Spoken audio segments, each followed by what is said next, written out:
üstadım, muhterem ve çok mübarek şeyhim Mahmud Sami Ramazanoğlu Hazretleri öyle buyurlardı sağlığında.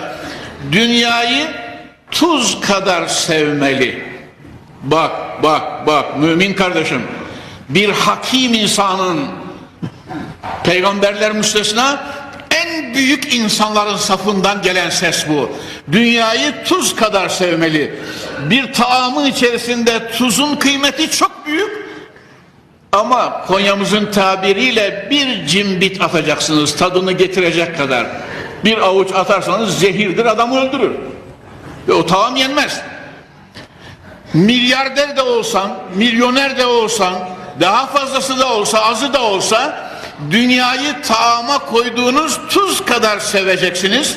Sadece elinizde ve kasanızda olacak ve onu Allah yolunda harcayacaksınız. Böyle olursa dünya ağız tadıdır muhterem Müslümanlar.